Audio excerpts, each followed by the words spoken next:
Florian, vous avez retrouvé vos joueurs en début de semaine après une petite coupure. Expliquez-nous comment cette mini trêve s'est passée, comment vous l'avez gérée au CSBJ.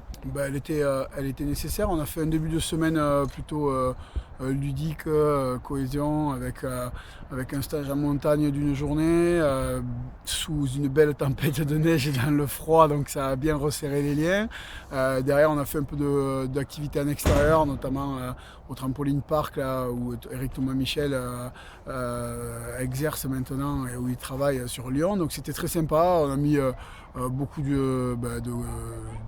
d'humour, voilà, beaucoup de choses de sourire, de plaisir, un peu de compétition aussi avec un petit tournoi de foot. Donc voilà, le basique, un peu le centre aéré, mais ce qui fait énormément de bien à la tête pour les joueurs, c'est de sortir du côté rugby pour pouvoir s'y replonger après 3 jours off complet, jeudi, vendredi, samedi.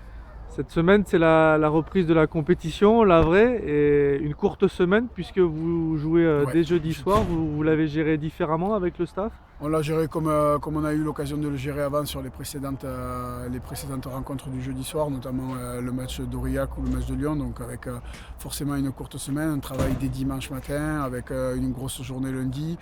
Aujourd'hui, on s'aperçoit qu'il y a pas mal de joueurs aussi qui sont venus en travail supplémentaire ce matin.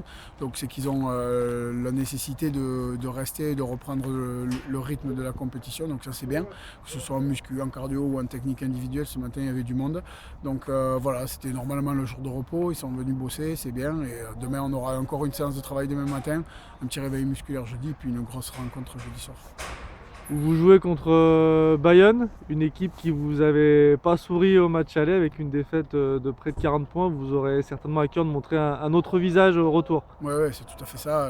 Je crois qu'on avait fait la plus mauvaise entame de toute la saison, un 29-0 au bout d'une trentaine de minutes, quelque chose comme ça. Donc c'était vraiment très frustrant. C'est un match qui nous reste quand même en travers de la gorge depuis le début de la saison. J'espère que les garçons ont bien conscience de ça. On s'est attaché à rappeler ce genre de choses, mais aussi à montrer qu'on avait progressé depuis cette époque-là, depuis ce début de championnat, et de s'appuyer sur nos points forts et d'essayer de construire là-dessus pour faire un très bon match jeudi soir et remporter cette rencontre.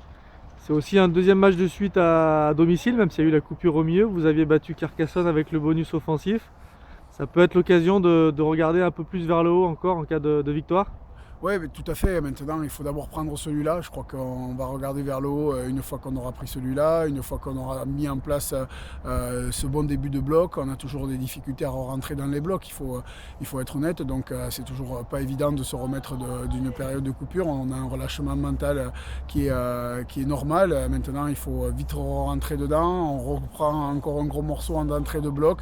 Ça a été un peu, ça tout au long, le même fil tout au long de la saison. Donc, voilà, il faut juste mettre les bons ingrédients et j'espère qu'après on pourra effectivement regarder vers le haut, mais ça passe par une victoire d'abord jeudi soir.